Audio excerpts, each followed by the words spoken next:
বিরতির পর স্বাগত। এখন খবর বিস্তারিত। ভারতের সাম্প্রতিককালে যে ধর্মীয় অসহিষ্ণুতা দেখা যাচ্ছে তাতে মহাত্মা গান্ধীও মর্মাহত হতেন। বৃহস্পতিবার ধর্মীয় স্বাধীনতা বিষয়ক একটি বক্তৃতায় ভারতের দৃষ্টান্ত টেনে এই মন্তব্য করেছেন মার্কিন প্রেসিডেন্ট বারাক ওবামা। ভারতে সাম্প্রতিককালে যে ধর্মীয় অসহিষ্ণুতা দেখা যাচ্ছে তাতে মহাত্মা গান্ধীও মর্মাহত হতেন, এমনই মন্তব্য করেছেন মার্কিন প্রেসিডেন্ট বারাক ওবামা। বৃহস্পতিবার ধর্মীয় স্বাধীনতা বিষয়ক একটি বক্তৃতায় ভারতের দৃষ্টান্ত টেনে একথা বলেন ওবামা। তিনি আরও বলেন, ধর্মীয় বিশ্বাস যেমন মানুষকে সৎপথে চালিত করে, তেমনি অনেক সময় তাতে অসৎ উদ্দেশ্যে অস্ত্র হিসেবেও ব্যবহার করা যায়। Beautiful country, full of this magnificent diversity, but a place where in past years religious faiths of all types have on occasion been targeted by other peoples of faith simply due to their heritage and their beliefs. Acts of intolerance that would have shocked Gandhiji, the person who helped to liberate that nation. So this is not unique to one group or one religion. There is a tendency in us, a sinful tendency that can pervert and distort. উল্লেখ্য, এর আগে ভারত সফরে এসে তিনি বলেছিলেন, ভারত ততদিনই শক্তিশালী থাকবে যতদিন না ধর্মের ভিত্তিতে বিভাজন হয়। উল্লেখ্য, গত মাসে প্রজাতন্ত্র দিবসের প্রধান অতিথি হিসেবে ভারতে আসেন সস্ত্রীক ওবামা। এই সফরের অভিজ্ঞতা উল্লেখ করে তিনি বলেছেন, ভারত একটি আশ্চর্য সুন্দর দেশ যা চিত্তাকর্ষক বৈচিত্র্যে পরিপূর্ণ।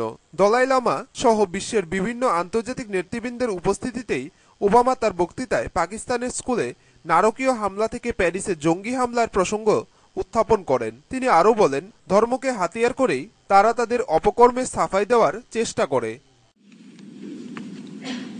From a school in Pakistan to the streets of Paris, we have seen violence and terror perpetrated by those who profess to stand up for faith, their faith. Profess to stand up for Islam, but in fact are betraying it. Bureau report, খবর ত্রিপুরা। শুক্রবার থেকে শুরু হলো ত্রিপুরার একাদশ বিধানসভার সপ্তম অধিবেশন। এদিন অধিবেশনের শুরুতেই রাজ্যপাল পিবি আচারিয়া বিধানসভায় ভাষণ রাখেন। শুক্রবার থেকে শুরু হলো ত্রিপুরার একাদশ বিধানসভার সপ্তম অধিবেশন। এদিন অধিবেশনের শুরুতেই রাজ্যপাল পদ্মনাভ বালকৃষ্ণ আচার্য বিধানসভায় ভাষণ রাখেন। রাজ্যপালের ভাষণে উঠে আসে আন্তর্জাতিক প্রসঙ্গ থেকে ত্রিপুরা রাজ্যের উন্নয়নের বিষয়টি। তিনি পাকিস্তানে শিক্ষা আন্দোলনের জন্য অগ্রণী ভূমিকা নেওয়ার জন্য মালালা ইউসুফজাই এবং ভারতের শিশু অধিকার রক্ষা আন্দোলনে অন্যতম কর্মী কৈলাস সত্যার্থীকে তাদের নোবেল শান্তি পুরস্কার লাভের জন্য অভিনন্দন জানান। সেই সঙ্গে প্রথমবারের প্রচেষ্টায় মহাকাশ যান মঙ্গল গ্রহের কক্ষপথে সফলভাবে স্থাপন করতে সক্ষম হয় তিনি ভারতীয় বিজ্ঞানীদের অভিনন্দন জানান। পাশাপাশি খেলাধুলায় সুনাম অর্জনের জন্য দীপা কর্মকার ও রাজ্যে কৃতি বিকলাঙ্গ সাঁতারু সমীর বর্মনের সাফল্যের জন্য অভিনন্দন জানান। সেই সঙ্গে তিনি রাজ্যের উন্নয়নের প্রসঙ্গ বলতে গিয়ে পালাটানা ওটিপিসি বিদ্যুৎ প্রকল্পের বিষয়টি এবং দক্ষিণ জেলার শ্রীনগরে ভারত বাংলাদেশ সীমান্তে বর্ডার হাট চালু হওয়ার বিষয়টি উল্লেখ করেন। Indian Space Research Organization, that is ISRO, made the country proud by creating history on September 24, 2014, and becoming the first country in the world to successfully place a spacecraft in the Mars orbit on the maiden attempt. My government congratulates the ISRO scientists once again for their successful mission, as well as for receiving 2015 Space Pioneer Award. During the year 2014, Tripura witnessed important events like organization of panchayat elections and dedication of second unit of Palatana Power Project of OTPC to the nation on 1st December 2014 by Sri Narendra Modi ji, Honorable Prime Minister of India. Also recent inauguration of Border Heart at Srinagar by both the Commerce Minister of India and Bangladesh. রাজ্যপালের ভাষণের মধ্যেই বিরোধী কংগ্রেস শিবিরের বিধায়করা chit fund ও রাজ্য বিভিন্ন কেন্দ্রীয় প্রকল্পে দুর্নীতি হচ্ছে এমন প্লেকার্ড হাতে নিয়ে বিক্ষোভ দেখাতে থাকে। প্রথমে তারা নিজ নিজ আসনে বসে বিক্ষোভ দেখান, পরে তারা ওয়েলসে নেমে বিক্ষোভ দেখাতে থাকেন। বিরোধী বিধায়কদের বিক্ষোভের মধ্যেই রাজ্যপাল তার ভাষণ রেখে বেরিয়ে যান।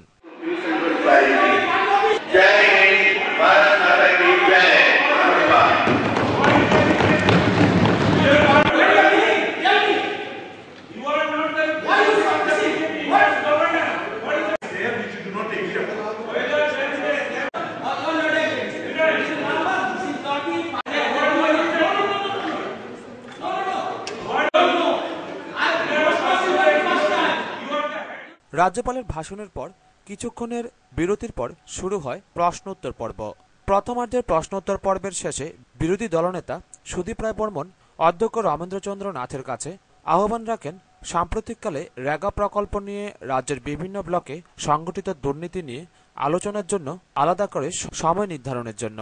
কিন্তু অধ্যক্ষ আলোচনায় রাজি না হওয়াতে বিরোধী বিধায়করা এদিনের মতো ওয়াকআউট করে বেরিয়ে যায়। অধিবেশনের প্রথমার্ধের শেষে রাজ্যের প্রাক্তন রাজ্যপাল সুলতান সিং ও রাজ্যের প্রাক্তন মন্ত্রী বুদ্ধ দেববর্মার মৃত্যুতে তাদের স্মৃতির প্রতি শ্রদ্ধা জানিয়ে বিধানসভার সকল সদস্যরা আলাদা আলাদাভাবে 2 মিনিট করে নীরবতা পালন করেন। ব্যুরো রিপোর্ট, খবর ত্রিপুরা। এক উদ্বোধনী অনুষ্ঠানের মধ্য দিয়ে শুক্রবার উদ্বোধন হলো কাঠালিয়া ব্লক এলাকার অন্তর্গত নির্দয়া 10 শয্যা বিশিষ্ট অত্যাধুনিক দ্বিতল প্রাথমিক স্বাস্থ্য কেন্দ্রের মোট 4 কোটি 2 লক্ষ টাকা ব্যয়ে নির্মিত অত্যাধুনিক স্বাস্থ্য কেন্দ্রের উদ্বোধন করেন মুখ্যমন্ত্রী মানিক সরকার।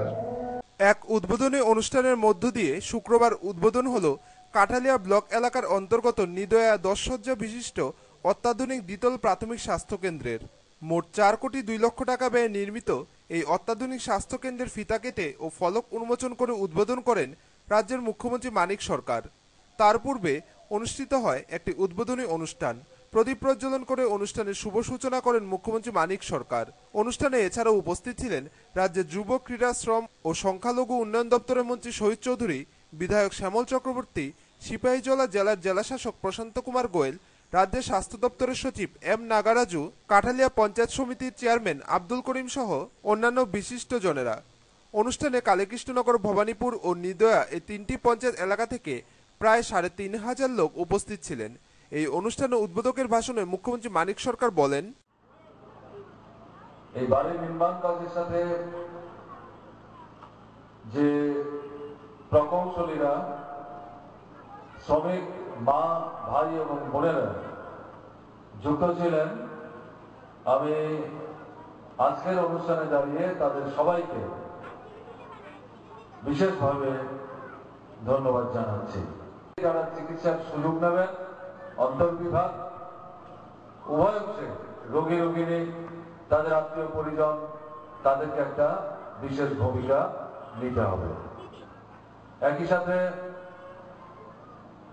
4টা গ্রাম পঞ্চায়েতের লোক প্রধানত এই হাসপাতাল থেকে স্বাস্থ্য পরিষেবার সুযোগ পাবেন। তাতে হিসেব করলে দেখা যাবে প্রায় 20 থেকে 25,000 মানুষ, তাদেরকে কাঠালিয়া যেতে হবে না, এখান থেকেই স্বাস্থ্য পরিষেবার সুযোগ তারা নিতে পারবেন। তাই এই 4টা গ্রাম পঞ্চায়েতের যারা নির্বাচিত জনপ্রতিনিধি, তাদের কাছে আমার আবেদন থাকবে, আপনারাও এই হাসপাতালের সুস্থ পরিবেশ পরিমণ্ডল বজায় রাখার জন্য ডাক্তার বাবুদের সহযোগিতা করবেন, নার্সদের সহযোগিতা করবেন, প্যারামেডিক যারা অর্থাৎ ডাক্তারবাবু, নার্সদের সহযোগিতা করার জন্য যে সমস্ত স্বাস্থ্যকর্মী, 1100-র মতো গ্রাম পঞ্চায়েত আছে জেলা পরিষদ এলাকা নিয়ে। মন্ত্রী শহীদ চৌধুরী বলেন, এই রাজ্যের মানুষের মান উন্নয়নের কাজকর্ম করা, তার মধ্যে অন্যতম অগ্রাধিকার মাননীয় মুখ্যমন্ত্রী ঘোষণা করেছিলেন প্রতিটি জনপদে অর্থাৎ প্রতিটি পঞ্চায়েত এবং এডিসি ভিলেজে একটি করে সাব সেন্টার গড়ে তোলা হবে।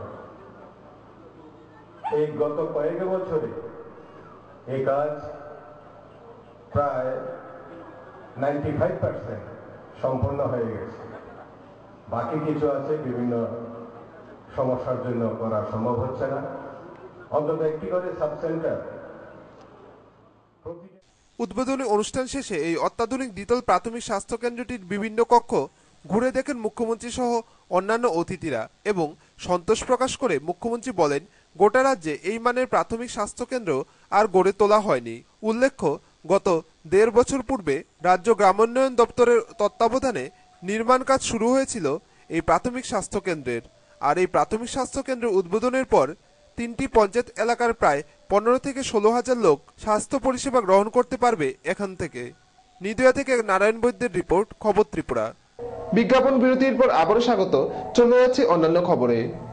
আবারও ফাঁসিতে ঝুলে আত্মহত্যা করল এক যুবক, নাম জাকির হোসেন। তার বাড়ি সোনামুড়া থানাধীন এনসিনগর মধ্যপাড়ায়। পুলিশ মৃতদেহটি সোনামুড়া গ্রামীণ হাসপাতালে মর্গে পাঠায় ময়নাতদন্তের জন্য।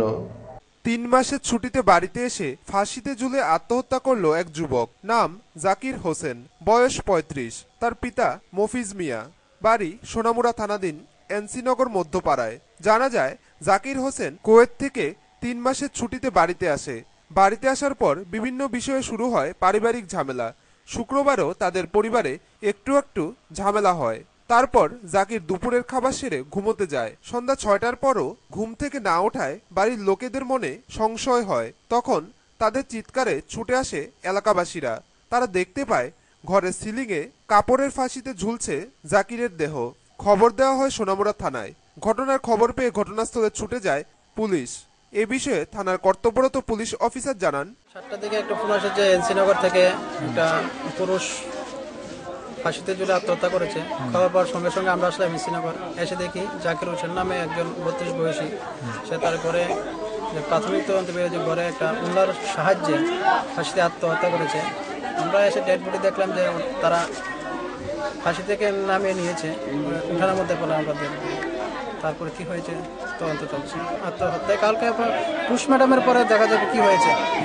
তারপরে প্রত্যক্ষদর্শীরা জানান, ট্যাক্সি করার পরে আসলো, আসে দেখে যে সে মৃত অবস্থায় আছে এখানে। এখন থানাতে খবর করা হয়েছে, থানার পিএস থেকে পুলিশ আসছে, আজকে নিয়ে যাবে হয়তো মেডিকেল ট্রিটমেন্টে। আগামী দিন তার জানাজার নামাজ অনুষ্ঠিত হবে। হালকা একটু পারিবারিক সমস্যা হয়েছিল। সমস্যা হলো তার ঘুম নিয়ে বাইরে যে বসে হইতেছে বাচ্চারা, তাই স্ত্রী কইছিল যে ওইখানে যে ছেলেগুলো আছে তারপরে সরানো লাগে। তো তাই স্ত্রী এটার কম রেসপন্স দিছে, তাই এরপরে একটু হুইসু করছে, মানে একটু হালকা পারিবারিক সমস্যা হয়েছে। তারপর তাই বউর সাথে স্ত্রীর সাথে কথাবার্তা কইয়া তাই ঘরের মধ্যে ঢুকছে। বাইরে তার মনে অথচ তাই ঘুমাইতে আছে, এই অবস্থায় তাই ঘরের মধ্যে ছিল। পরে সন্দেহবশত 5টা সাড়ে 5টার দিকে তাই স্ত্রী সন্দেহবশত দরজা ভাঙ্গিয়া ঘরে ঢুকছে, ঘরে ঢুকার ঝুলন্ত অবস্থা হয়েছে। উল্লেখ্য, মৃত জাকির হোসেনের এক ছেলে ও এক মেয়ে বর্তমান। পুলিশ জাকির হোসেনের মৃতদেহ সোনামুড়া গ্রামীণ হাসপাতালের মর্গে পাঠায় ময়না তদন্তের জন্য। এই ঘটনা তদন্ত করছে পুলিশ। ব্যুরো রিপোর্ট, খবর ত্রিপুরা। এক ঝটিকা সফরে শুক্রবার সোনামুড়ায় আসেন রাজ্যের মুখ্যমন্ত্রী মানিক সরকার। তিনি পরিদর্শন করেন 23 কোটি টাকা ব্যয়ে নির্মীয়মান অত্যাধুনিক টাউন হলের বিভিন্ন কাজকর্ম। টাউন হল পরিদর্শনকালে মুখ্যমন্ত্রীর সাথে ছিলেন মন্ত্রী শহীদ চৌধুরী, বিধায়ক শ্যামল চক্রবর্তী সহ অন্যান্য বিশিষ্টজনেরা। শুক্রবার বিকেলে এক ঝটিকা সফরে সোনামুড়ায় আসেন রাজ্যের মুখ্যমন্ত্রী মানিক সরকার। তিনি পরিদর্শন করেন 23 কোটি টাকা ব্যয়ে নির্মীয়মান অত্যাধুনিক টাউন হলের বিভিন্ন কাজকর্ম। এদিন মুখ্যমন্ত্রী মানিক সরকার টাউন হল পরিদর্শনকালে তার সঙ্গে ছিলেন রাজ্যের যুব ক্রীড়া, শ্রম ও সংখ্যালঘু উন্নয়ন দপ্তরের মন্ত্রী শহীদ চৌধুরী, বিধায়ক শ্যামল চক্রবর্তী, নির্মাণ সংস্থা এনবিসিসির প্রধান কার্যনির্বাহী এসডি শর্মা, সোনামুড়া মহকুমা শাসক পান্না আহমেদ, নগর পঞ্চায়েতের ভাইস চেয়ারম্যান আবু তাহের সহ অন্যান্য আধিকারিকরা। পরিদর্শনকালে মুখ্যমন্ত্রী নির্মীয়মান অত্যাধুনিক টাউন হলের বিভিন্ন অংশের কাজকর্ম খতিয়ে দেখেন এবং কথা বলেন নির্মাণ সংস্থা এনবিসিসির কর্মকর্তাদের সঙ্গে।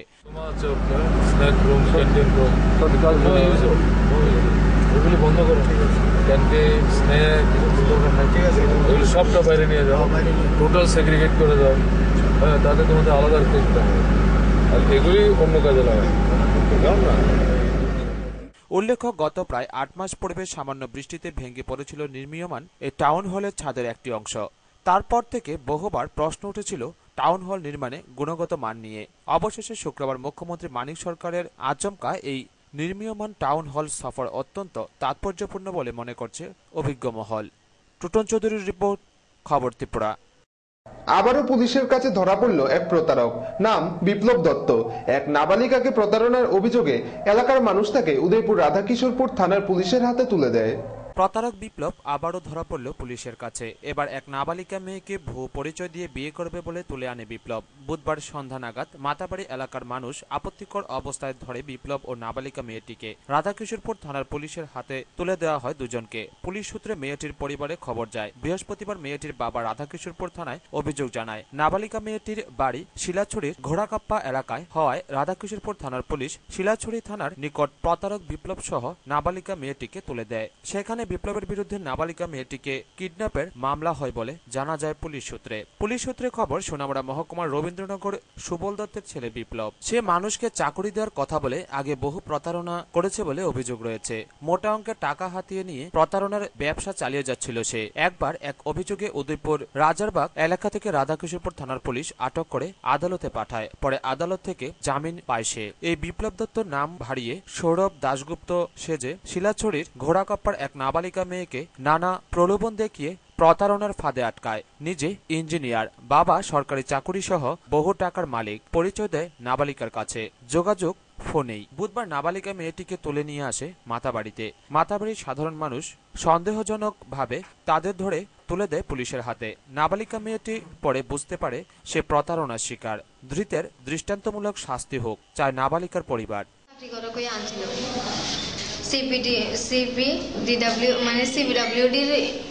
চাকরি করে কইছে ডিপার্টমেন্টে।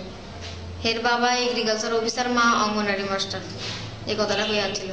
আমারা কইছে সৌরভ দাশগুপ্ত। এর পরে তের কাটে দেহি এর নাম হচ্ছে বিপ্লব দত্ত। আর হের বাড়ি কইছে আমার আগরতলা শান্তিপুর। আয়া দেহি হেতের বাড়ি সোনামুড়া কি জায়গা জানি। হ্যাঁ, আমার কইছে শিলাছড়ি আইতাম, তো আমি শিলাছড়ি আইছি। ইয়ান থেকে আমরা দুজন আইছি, মাতার বাড়িতে আইছিলাম। হের পরে আমারে চুরি লইছে, এটি কইছে ফিন্দ তুমি। আর হের পরে আইসে আরেকজন আয়া তেটে লইয়া গেছে। তোমাকে জোর করে মিথ্যা কথা কইয়া বিয়ে করতে কইছে? হ্যাঁ। আমি কোনোদিন দেখি কেন, এর নামও জানি না। এখন যাতে হের মানে উপযুক্ত শাস্তি হয়, নেই তো মানে অন্য আরো অন্য জায়গার থেকে মানে কেমন এই এমন করবো, এমন আসলে আমার মেয়েটার মানে বিক্রি মানে করে দিত। আমরা গতকালকে একটা ছেলে আর মেয়েকে আনছিলাম। তাদের মধ্যে ছেলেটার নাম বিপ্লব দত্ত, বাড়ি সোনামুড়ার রবীন্দ্রনগর বাড়ি। ওর বিরুদ্ধে যে মেয়েটা নিয়ে আসছিল, ওরা নাকি প্রলোভন দেখে আনছে। এই নাবালিকা মেয়েরে আনা আসলে তার বাবা একটা কমপ্লেন দিয়েছিল। আমরা এখন কমপ্লেন করবো শিলাছড়ি থানায় পাঠিয়ে দিতে আসলে। উদয়পুর থেকে শান্তনু বণিকের রিপোর্ট, খবর ত্রিপুরা। সীমান্ত বাহিনীর জওয়ানদের কর্তৃক উপজাতি এলাকায় ভাঙচুর ও টাকা পয়সা লুট করার অভিযোগে দোষী জওয়ানদের কঠোর শাস্তির দাবিতে সোনামুড়া মহকুমা শাসকের নিকট ডেপুটেশন প্রদান করল নলছর ব্লকের অধীন রামপদপাড়া এডিসি ভিলেজের পদ্মলোচন চৌধুরী পাড়ার এলাকাবাসীরা। সীমান্ত বাহিনীর জওয়ানদের কর্তৃক গাঁজা তল্লাশির নামে উপজাতি এলাকায় বাড়িঘর ভাঙচুর, মহিলাদের মারধর ও টাকা পয়সা লুট করার অভিযোগ তুলে দোষী জওয়ানদের চিহ্নিত করে কঠোর শাস্তির দাবিতে সোনামুড়া মহকুমা শাসক পান্না আহমেদের নিকট এক ডেপুটেশন প্রদান করল নলছর ব্লকের অধীন রামপদপাড়া এডিসি ভিলেজের পদ্মলোচন চৌধুরী পাড়ার এলাকাবাসীরা। ঘটনায় জানা যায়, বৃহস্পতিবার সকালবেলা বিএসএফ জওয়ানরা গাঁজা বিরোধী অভিযানের নামে রামপদপাড়া এডিসি ভিলেজের পদ্মলোচন চৌধুরী পাড়ায় তল্লাশি চালায় এলাকার 50টি ঘরে। এলাকাবাসীদের অভিযোগ, তল্লাশির নামে বিএসএফ জওয়ানরা 15টি বাড়িতে ভাঙচুর চালায় ও মহিলাদের মারধর করে। ঘটনার সময় এলাকার পুরুষরা র্যাগার কাজে বাড়ির বাইরে ছিলেন। এলাকাবাসীর অভিযোগ, বিএসএফ জওয়ানরা টাকা পয়সা ও লুট করে। এ ঘটনার প্রতিবাদে শুক্রবার এলাকাবাসীরা মহকুমা শাসকের সঙ্গে এক ডেপুটেশনে মিলিত হন। সবাই রেগা কাজের গেছে গা, তাইলে তারা পুলিশের গেছে গা, তারা সবাই গেছে গা, বিএসএফ তারা সবাই কাজে গেছে গা, লুকিয়েও নাই। বাড়িতে তালা ভাঙিয়া সবাই চুরি করে নিয়েছে। তার কাছে অন্য মানুষের লোক সবাই টাকা পয়সা নিয়ে গেছে গা। জানি না আমরা, খালি গেছে গা, তারা গেছে গা, তালা ভাঙিয়া লইছি, সুরকেস টুরকেস সব ভাঙিয়া লইছি। ভিলেজের অন্তর্গত বিনু চৌধুরী পাড়াতে বিএসএফ আর কাস্টমের জওয়ানরা এসে 50টা বাড়ির মধ্যে তল্লাশি চালাইয়া 15টা বাড়ির তালা ভাঙচুর কইরা তারা বিছনা উষ্ণ উল্টাইয়া বালিশের নিচের থেকে টাকা পয়সা নিয়ে সেরা মহিলারে মারপিট করছে এসডিএম স্যারের কাছে। সুস্থ তদন্তর প্রতিবাদে এসডিএম স্যারের কাছে ডেপুটেশন দিছি। ডেপুটেশন দেওয়ার পর যদি সুস্থ তদন্ত না হয় তাহলে আমরা মামলা করব। মহকুমা শাসক পান্না আহমেদ ডেপুটেশনকারীদের আশ্বস্ত করেন ঘটনায় যারা আহত হয়েছেন তাদের মহকুমা প্রশাসনের তরফে কিছু আর্থিক সাহায্য প্রদান করা হবে এবং আগামী দিনে যাতে এই ধরনের ঘটনা পুনরাবৃত্তি না ঘটে সেদিকে লক্ষ্য রাখবে মহকুমা প্রশাসন। সত্যিকারে কি হয়, মানে গাঁজা চাষ বা গাঁজা সাথে যারা যুক্ত তাদেরকে তো এই ব্যাপারটা তো আমরা কখনোই প্রশ্রয় দিই না বা সাপোর্ট করি না। একটু সংযতভাবে কাজটা করলে পারতো, আর আমাদেরকে একটু ইনফর্ম করলে আমরা একজন ম্যাজিস্ট্রেট পাঠিয়ে দিতে পারতাম, তাহলে কাজটা আরও হয়তো সুন্দরভাবে আমরা করতে পারতাম। তো সেক্ষেত্রে একটু দুর্বলতা রয়ে গেছে। আমি ব্যাপারটা ডিএম স্যারকেও ইনফর্ম করেছি। ডিএম স্যারও ব্যাপারটা নিয়ে কথাবার্তা বলবেন বিএসএফ এর সাথে, আমরাও কথাবার্তা বলবো। আমরা দরকার একটা জয়েন্ট মিটিং করবো এখানে, জয়েন্ট মিটিং করে যাতে এই ধরনের কাজগুলি আমরা একটু সংযতভাবে করতে পারি। আমরা গাঁজার বিরুদ্ধে অভিযান অবশ্যই করব, এমস থেকে ইনস্ট্যান্ট কিছু আর্থিক সাহায্য আমরা করে দেবো, আর আগামী দিনে যাতে এই ধরনের ঘটনা না ঘটে সেটা আমরা অবশ্যই লক্ষ্য রাখবো। এ ঘটনায় চাপা উত্তেজনা বিরাজ করছে রামপদপাড়া এডিসি ভিলেজ এলাকায়। টুটন চৌধুরীর রিপোর্ট, খবর ত্রিপুরা। শুক্রবার রাজনগর বিএসি হলে অনুষ্ঠিত হয় এক স্বেচ্ছায় রক্তদান শিবির। শিবিরে মোট 31 জন রক্তদাতা স্বেচ্ছায় রক্তদান করেন। রক্তদান মহোদ্দার এই উদ্দেশ্যকে সামনে রেখে শুক্রবার রাজনগরে অনুষ্ঠিত হয় এক স্বেচ্ছায় রক্তদান শিবির। টিজিটিএ রাজনগর ও বরপাথুরি ব্রাঞ্চের উদ্যোগে শুক্রবার সকালে রাজনগর বিএসি হলে অনুষ্ঠিত হয় এই রক্তদান শিবির। শিবিরে উপস্থিত ছিলেন রাজনগর পঞ্চায়েত সমিতির chairman Ratan Das, vice chairman Gouranga Mohan Shil, সংগঠনের নেতৃত্ব সমীর দেবনাথ ও ভোলানাথ চক্রবর্তী সহ অন্যান্য নেতৃত্বরা। এদিন শিবিরে মোট 31 জন শিক্ষক ও ছাত্র স্বেচ্ছায় রক্তদান করেন। রক্তটা কিন্তু আমাদের শরীরে থাকবে না, এটা স্টোর হয়ে থাকবে না যে যখন আমার দরকার হবে তখন সেটা বেরিয়ে এসে আমার শরীরে কাজ করবে, এমন কিন্তু নয়। এই রক্তটাও একটা প্রাণ আছে, এটার একটা নির্দিষ্ট আয়ু আছে, একটা লংজিভিটি আছে, একটা নির্দিষ্ট সময়ের পরে এই রক্তটা কিন্তু নষ্ট হয়ে যায়। এই রক্তটা একসঙ্গে সমস্ত রক্ত নষ্ট হয় না, এটার ভাগ আছে। যেমন যে লোহিত রক্তকণিকা, সেটার একটা গড় আয়ু আছে প্রায় 120 দিনের মতো, মোটামুটি ধরা যায় 90 দিন। 1000 বার রক্তদান করবেন একটা টার্গেট ত্রিপুরা রাজ্যের মধ্যে নিয়েছেন। সেখানে হয়তো বিভিন্ন শাখা এবং অন্যান্য যে তাদের মহকুমা ভিত্তিক জেলা ভিত্তিক যে কোটা, সে কোটার মধ্যে দাঁড়িয়ে কেউ আবার কম্পিটিশনের মধ্যে দাঁড়িয়ে তারা বলছেন আমাকে যদি 38 ব্যাগ দেওয়ার জন্য বলে সেখানে আমরা 45 ব্যাগ দেবো। এভাবে অনেকে কম্পিটিশনের মধ্যে আছেন, সেখানে দাঁড়িয়ে 1000 না হয়তো 1500 ব্যাগও তারা দিতে পারবেন এভাবে কর্মচারী সংগঠন। ব্যুরো রিপোর্ট, খবর ত্রিপুরা। অন্যান্য বছরের ন্যায় এবারও জাতি উপজাতি হিন্দু মুসলিম উভয় সম্প্রদায়ের মিলন মেলায় পরিণত হল সোনামুড়া মহকুমার বাতাদোলা ভারত বাংলা সীমান্ত লাগোয়া হযরত সুফি সম্রাট মুজাহিদ শাহ গাজী ফুলকুমারী মাজারের বাৎসরিক ওয়াজ ও দোয়ার মাহফিল।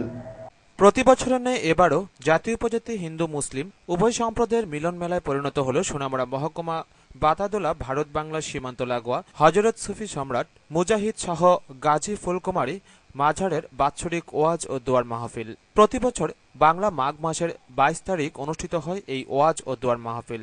এমনিতে এই অনুষ্ঠানটি মুসলিম ধর্মাবলম্বীদের হলেও প্রতি বছর রাজ্যের বিভিন্ন প্রান্ত থেকে এমনকি পার্শ্ববর্তী রাষ্ট্র বাংলাদেশ থেকেও অসংখ্য হিন্দু মুসলিম জাতি উপজাতি মানুষের সমাগম হয় এখানে। রাতভর চলে ওয়াজ ও দোয়ার মাহফিল। এ উপলক্ষে এখানে বসে বিরাট মেলাও। দূর দূরান্ত থেকে দোকানিরা পসরা সাজিয়ে বসে এই মেলায়। এছাড়াও একই স্থানে মাঘ মাসের শেষ দিকে অনুষ্ঠিত হয় হিন্দু ধর্মাবলম্বীদের নাম সংকীর্তন। এই উভয় অনুষ্ঠানের কমিটিতে রয়েছে হিন্দু মুসলিম উভয় সম্প্রদায়ের লোক।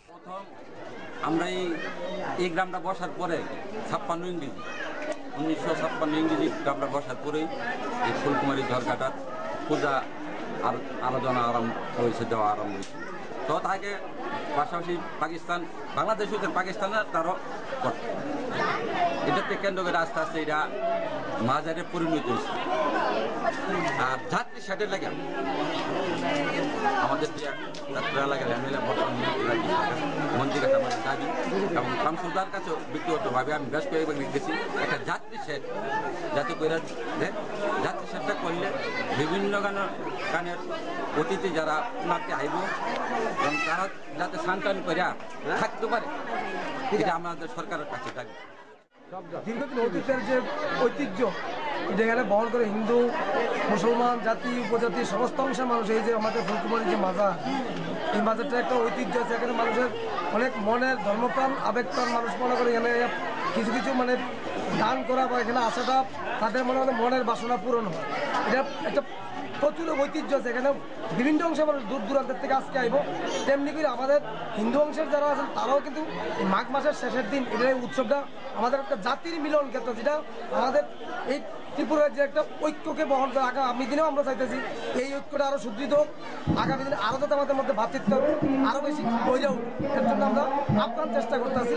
আমরা সেইভাবে আমাদের ব্লক প্রশাসন থেকে শুরু করে সব জায়গার মধ্যে কিনা যে বিভিন্ন সমস্যাগুলি আছে সেগুলি সমাধানের জন্য আমরা উদ্যোতন কর্তৃপক্ষের কাছে এই বিষয়গুলি নিয়ে যাওয়ার জন্য আমরা সচেষ্ট। এই বাজার এই কমিটির পক্ষ থেকে উভয় অংশের মানুষের ভ্রাতৃত্ব বজায় রাখার।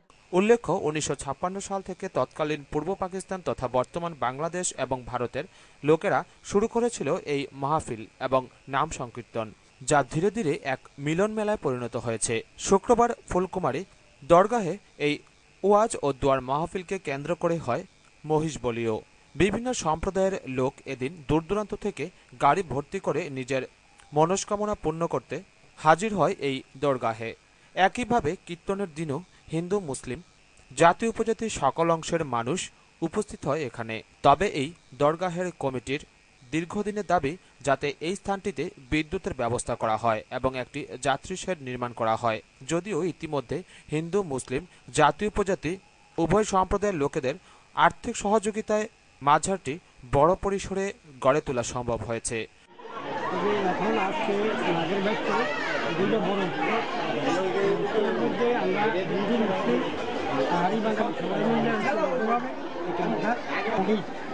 এই মহিষটা আমরা 52,000 টাকা দিয়ে ক্রয় করছি। 16 লাগে এই কাজে বলছি, এবং ভিডিওর জন্য খুবই কথা আছে। ভারতের যে প্রধানমন্ত্রী সাহেবের কাছে সবচেয়ে বড় অনুদান হলো এখানে একটা মসজিদ, এরপর একটা যাত্রী শ্রেণী। যদি এগুলো করতে পারলে তাহলে সর্বজাতির জন্য সবচেয়ে একটা উত্তম একটা ব্যবস্থা হইব আর কি।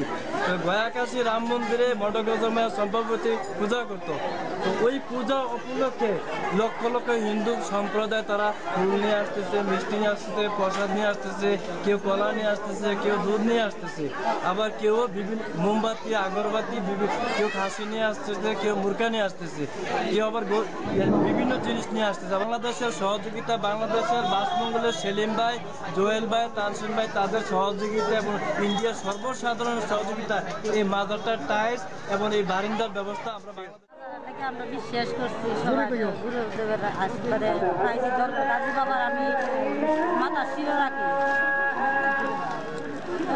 মাঘ মাসে এত তারিখ আমরা অনুষ্ঠানটা করি। কিন্তু একটা ভাবতাম বন্ধুরা পাইছে দাদু বাবারে, এরপর থেকে আমরা এটা তদন্ত ভালো। সব মিলিয়ে প্রতি বছরের ন্যায় এবারও রাজ্যের হিন্দু মুসলিম জাতি উপজাতি ঐক্যের এক অনন্য নিদর্শন রাখল বাতাদোলা সীমান্ত লাগোয়া এই ফুলকুমারী দরগাহের বাৎসরিক ওয়াজ ও দোয়ার মাহফিল। সুকান্ত বর্মন ও রতন দাসের রিপোর্ট, খবর ত্রিপুরা।